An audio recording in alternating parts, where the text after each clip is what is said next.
오늘 하나님께서 우리에게 주시는 말씀은 민수기 3장 40절에서 51절까지의 말씀입니다.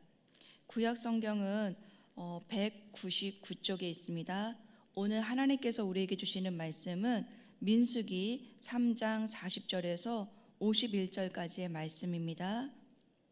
저와 여러분이 함께 교독하시겠습니다. 여호와께서 또 모세에게 이르시되 이스라엘 자손의 처음 태어난 남자를 1개월 이상으로 다 계수하여 그 명수를 기록하라. 나는 여호와니라. 이스라엘 자손 중 모든 처음 난 자 대신에 레위인을 내게 돌리고 또 이스라엘 자손의 가축 중 모든 처음 태어난 것 대신에 레위인의 가축을 내게 돌리라. 모세가 여호와께서 자기에게 명령하신 대로 이스라엘 자손 중 모든 처음 난 자를 계수하니 1개월 이상으로 계수된 처음 난 자 남자의 총수는 22,273명이었더라. 여호와께서 모세에게 말씀하여 이르시되 이스라엘 자손 중 모든 처음 난 자 대신에 레위인을 취하고 또 그들의 가축 대신에 레위인의 가축을 취하라. 내 이는 내 것이라. 나는 여호와니라. 이스라엘 자손의 처음 난 자가 레위인보다 273명이 더 많은즉 속전으로 한 사람의 5세겔씩 받되 성소의 세겔로 받으라. 한 세겔은 20계란이라. 그 더한 자의 속전을 아론과 그의 아들들에게 줄 것이니라.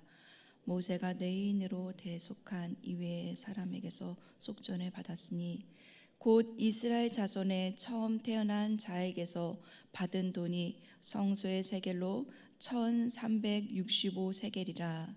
모세가 이 속전 여호와 말씀대로 아론과 그의 아들들에게 주었으니 여호와께서 모세에게 명령하신과 같으니라.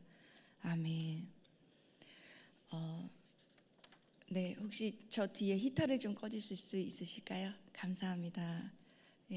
2023년 오늘 새해 첫 주에 여러분에게 인사드려서요. 먼저 새해 인사를 좀 드리고 싶습니다. 여러분 새해 복 많이 받으시고요. 새해에는 강건케 되는 은혜가 있기를 간절히 소망하겠습니다. 아멘. 저는 1월 초에 담임 목사님과 교육자, 교직원 모두 모여서 시무식을 했습니다.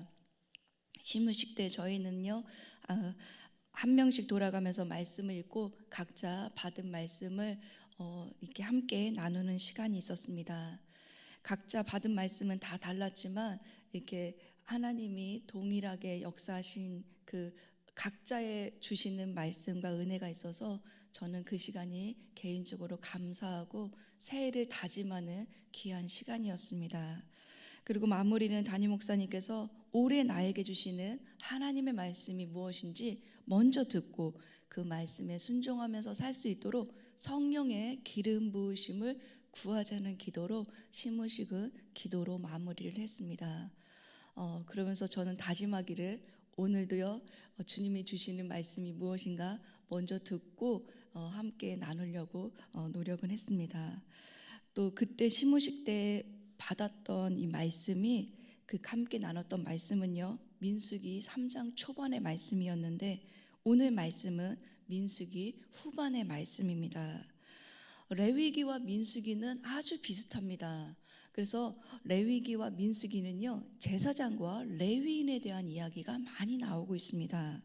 특히 하나님은요 출애굽 때 10가지 재앙을 통해서 이스라엘 장자의 모든 생명을 구원해 내셨습니다. 하지만 은혜의 뒤편에는 어린 양이 대신 생명의 값을 지불하는 희생이 따랐습니다. 그래서 하나님께서는요 맏아들을 위한 대속의 명령을 내리셨습니다.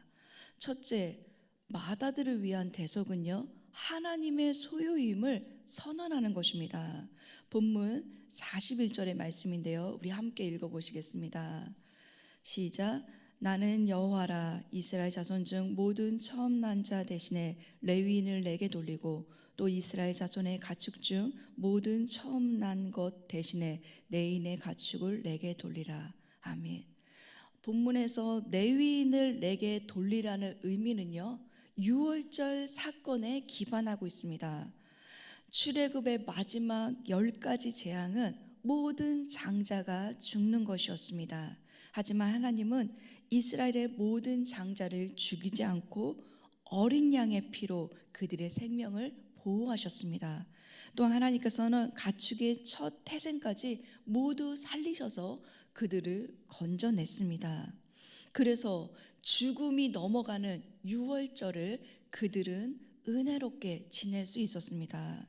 하나님께서는요, 이 유월절 사건으로 살리신 마다들을 대신해서 레위인을 하나님께 돌리라고 말씀하고 있습니다.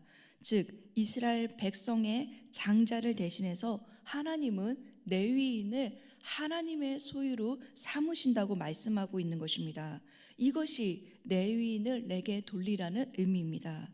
이렇게 하나님께서요, 레위인을 내게 돌리라는 이유는 먼저 이스라엘 백성이 출애굽의 하나님을 계속해서 기억하기를 원하셨습니다. 또 다른 이유가 있는데요, 이것은 이스라엘 백성 전체가 하나님의 소유라는 것을 가르쳐 주기 위해서입니다.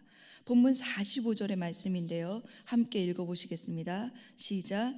이스라엘 자손 중 모든 처음 난 자 대신에 레위인을 취하고 또 그들의 가축 대신에 레위인의 가축을 취하라. 레위인은 내 것이라. 나는 여호와니라. 아멘. 하나님은요, 레위인을 자신의 소유로 삼으시면서 하나님의 것이라고 선언했습니다. 그래서 레위인은 이제 전적으로 하나님께 속했고 하나님을 위해서 살아가는 자로 구별된 것입니다. 하나님께 속한 레위인들이 하는 일은요, 성막에서 제사장을 돕는 일입니다. 제사를 직접 집례할 수는 없어요. 제사를 직접 집례하는 것은 제사장들이 하는 것입니다. 그러나 레위인들은 그 성막에 이 제사를 드리기 위해서 꼭 필요한 일꾼입니다. 제사를 돕거나 성막을 지키거나 성막의 물건을 나르는 일은 레위인들이 했습니다. 그런데 더 중요한 의미가 있습니다. 레위인들이 마다들을 대신해서 하나님의 소유가 됐다는 것은요, 이제 대표성의 원리가 마다들이 아니라 레위인으로 바뀌었다는 의미이고요, 이 대표성의 원리를 레위인으로 바꾸면서 레위인을 하나님께 드렸다는 것은 이스라엘 전체가 하나님께 드려진 하나님의 소유라는 것을 말해주고 있는 것입니다. 하나님은 노예의 백성을요, 하나님의 백성으로 삼으셨습니다. 그리고 바로를 섬기는 삶에서 하나님을 섬기는 삶으로 옮기셨어요. 그래서 이제 바로의 소유가 아니라 하나님의 소유가 된 것임을 하나님은 선언하는 것입니다. 즉 출애굽 이후 이스라엘 백성의 생명과 가축은 하나님의 것이 되었습니다. 하나님은 당신의 소유가 된 이스라엘 백성들을 위해 이제 대신 싸우시고 그들을 친히 지켜주시고자 하셨던 것입니다. 사랑하는 성도 여러분, 저는 이 말씀을 묵상하면서 시무식 때 들었던 말씀을 기억하고 나에게 주시는 말씀이 무엇인가를 묵상하려고 노력했습니다. 근데 저에게 부딪혔던 말씀은 뭐냐면, 너의 소유가 어디 있느냐, 너의 소유는 누구의 것이냐, 즉 너의 주인은 누구냐라는 질문이 계속해서 올라왔습니다. 나의 소유는 하나님의 것입니다. 근데 한편으로는 내가 하나님께 다 드리면 나는 뭐지? 내 것을 빼앗기는가? 이런 생각이 들지만요, 다시 한번 되짚어서 생각해 보니까 내가 하나님의 소유라면 하나님께서 나를 지켜주시겠구나, 이스라엘 백성을 지키신 하나님께서 나를 지키시겠구나 라는 마음이 들었고요. 또 하나는 내가 하나님의 소유다라는 걸 고백할 때 나의 정체성과 안정감이 생겼습니다. 누구도 내가 내 자신을 지키려고 할 때 진짜 많이 힘들었거든요. 근데 내 소유가 하나님의 것이라고 인정할 때 하나님이 지키시고 하나님이 돌보신다는 그 안정감, 그리고 저 같은 경우에는 결혼을 안 했잖아요. 근데 하나님의 것이라고 생각하면 소속감이 하나님 것이 되는 것입니다. 그러면 안정감이 생기는 거죠. 여러분, 하나님의 소유가 된다는 것은 그분의 보호 아래 있다는 것입니다. 우리의 소중한 것을 우리의 것으로 지키고 내 노력으로 지키려고 하면 할수록 우리는 어쩌면 더 힘들어집니다. 내가 잘 지킬 수 있을까? 염려, 걱정이 더 많아집니다. 하지만 그것을 내려놓고 힘들지만 믿음으로 하나님의 소유입니다, 하나님의 것입니다 라고 맡길 때 하나님께서는 하나님의 소유를 친히 지키시고 돌봐주실 것입니다. 2023년 새해에요, 하나님의 소유입니다, 하나님의 것입니다 라고 우리가 지키려고 했던 그것이, 저는 잘 모릅니다. 여러분이 지키려고 했던 것이 자녀든 재물이든 건강이든 그리고 여러분의 가족이든 그 어떤 것이든 하나님께 맡겨드리고 하나님의 소유를 인정하고 하나님이 지켜주십시오, 하나님이 돌봐주십시오 라고 하나님께 맡기는 저와 여러분 되시길 간절히 소망합니다. 둘째, 마다들을 위한 대속은요, 생명을 위한 대속입니다. 특히 오늘 말씀은 하나님께서 시내산에서 하신 말씀입니다. 하나님께서는 시내산에 머무는 그 기간 동안요, 출애굽기 19장부터 출애굽기 끝까지 말씀을 하셨습니다. 그리고 레위기 전체의 말씀과요, 민수기 10장 10절까지 하나님께서는 시내산에 1년 동안 머무는 기간 동안 정말 이스라엘에게 중요한 율법과 말씀들을 다 하셨어요. 그래서 하나님께서는 이 말씀들을 이스라엘 백성들이 친히 지키길 원하셨습니다. 또한 하나님께서는요, 이 말씀들을 하시면서 백성들의 수를 계산하기 원했습니다. 이때 숫자는 2번에 걸쳐서 백성들의 수를 계산합니다. 먼저는 20세 이상으로 싸움에 나갈 만한 자의 숫자를 계산했습니다. 그 계산은요, 60만 명이 넘었어요. 우리에게는 이 숫자 계산이 와닿지 않지만요, 이스라엘 백성들에게 이 숫자 계산은 정말 중요한 것입니다. 왜냐하면 하나님께서 아브라함에게 약속하셨던 언약이 어떻게 성취되었는지, 출애굽해서 지금 광야에, 그 넓은 그 광야 들판에 나와 있는 그들은 하나님의 그 약속을 눈으로 확인할 수 있었어요. 그게 숫자입니다. 민수기의 숫자를 계산하는 이유는 언약에 신실하지 하나님께서 어떻게 이스라엘 백성을 이렇게 신실하게 돌봐주셨는지 그 자손들을 보면서 이 언약을 이 사람들은 확인했던 것입니다. 그래서 숫자가 중요했어요. 그리고 그 다음에 숫자의 계산은요, 이스라엘 자손의 처음 태어난 남자를 1개월 이상으로 된 남자들을 계수하는 것입니다. 본문 43절의 말씀인데요, 1개월 이상으로 계수된 처음 태어난 남자의 총수는 22,273명이었더라. 하나님은 먼저 맏아들을 대속을 위해 이스라엘 장자를 1개월 이상으로 계수했습니다. 이렇게 계수된 장자의 숫자가 22,273명입니다. 그런데 민수기요 3장 39절에 보시면 레위인을 각 종족대로 계수하니 22,000명입니다. 그러니까 장자의 수가 더 많았어요. 그러니까 장자의 수가 더 많고 레위인 수가 적었습니다. 그 273명 정도가 적었는데요, 하나님은요, 이 문제를 해결하기 위해서 속전을 낼 것을 말씀하셨습니다. 하나님은 이처럼 맏아들을 위한 대속을 철저하고 정확하게 하셨습니다. 그래서 하나님은 조금도 차이가 없도록 정확한 계산을 요구하셨습니다. 왜 그러냐면요, 이스라엘 맏아들이 한 사람도 빠짐없이 하나님께 드려진 사람임을 고백하기 위해서입니다. 그래서 본문 46절에서 47절의 말씀은 이스라엘 자손의 처음 태어난 자가 레인보다 273명이 더 많은즉 속전으로 한 사람 앞에 5세겔씩 받되 성소의 세겔로 받으라. 한 세겔은 20계란이라. 아멘. 이렇게 말씀하고 있어요. 그러니까 속전을 장자를 대신해서 내는 값입니다. 그 속전의 값은 장자 하나당 성소 세겔로 5세겔입니다. 5세겔. 이거는 레위기 법에 의거한 거예요. 레위기법에 근거한 것입니다. 레위기 27장 6절에 보시면 1개월로부터 5살까지는 그 남자는요, 그 값을 은 5세겔로 하고 라고 기록되어 있어서 속전의 값을 미리 정해 놓으셨습니다. 이렇게 하나님께서는 속전을 정하여 내라고 명령하시는 이유는 그 속전이 생명을 대속하기 때문에 그렇습니다. 출애굽기 30장 16절에는 너는 이스라엘 자손에게서 속전을 취하여 회막에 봉사했으라. 이것이 여호와 앞에서 이스라엘 자손의 기념이 되어서 너희 생명을 대속하리라. 이렇게 말씀하고 있습니다. 그러니까 하나님의 속전은요, 이스라엘 생명을 대속하는 것입니다. 그래서 맏아들을 위한 대속은 생명을 위한 대속이 되는 것입니다.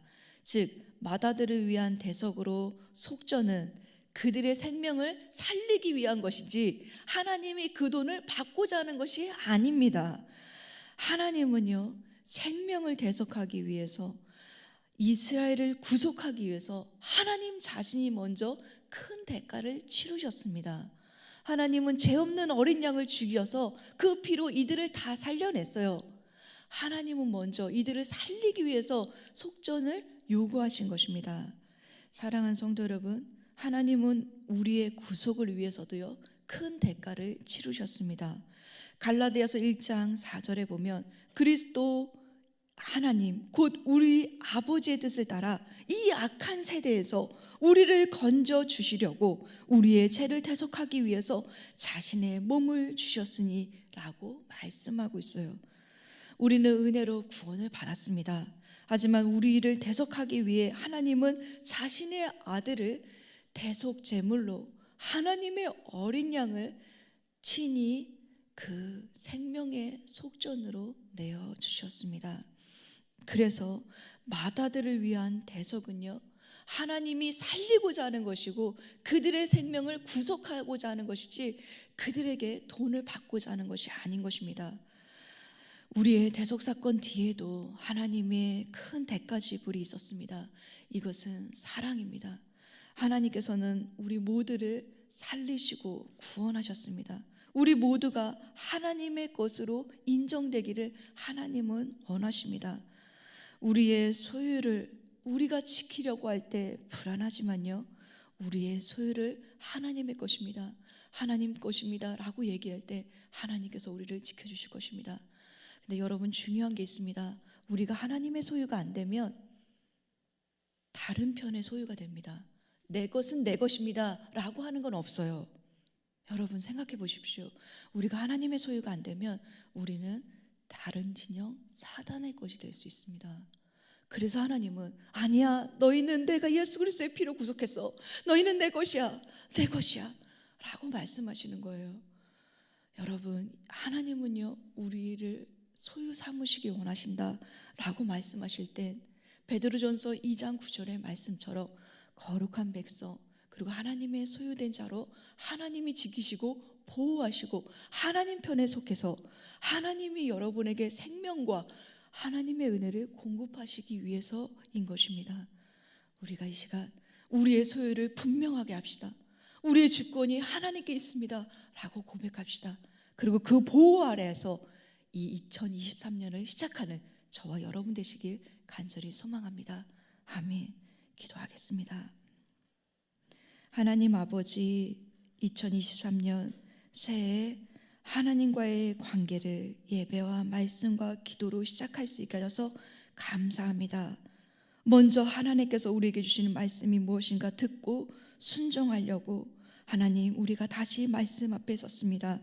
하나님, 우리가 하나님 말씀에 잘 귀 기울이고 듣고 순종할 수 있도록 우리 각 사람 가운데 성령의 충만함과 성령의 기름 부으심과 또 성령으로 기록하신 이 하나님 말씀이 우리 마음 가운데 들려줄 수 있도록 하나님 은혜를 주십시오. 또한 각자 들려주신 이 하나님 말씀을 잘 순종하면서 살아나고 하나님 말씀대로 살고자 하는 결단과 노력이 우리 가운데 있을 수 있도록 은혜를 주십시오. 하나님, 오늘 말씀을 들었습니다. 이 새해 하나님의 소유된 백성으로서 하나님이 우리 돌봐주시고 지켜주신다는 그 은혜를 경험하여 우리의 모든 소유와 생명이 주권이 하나님 손에 있음을 고백하며 하나님께 충성스러운 청지기의 삶을 잘 살아갈 수 있는 저희들이 될 수 있도록 은혜 주시기를 예수님의 이름으로 간절히 기도드렸습니다. 아멘.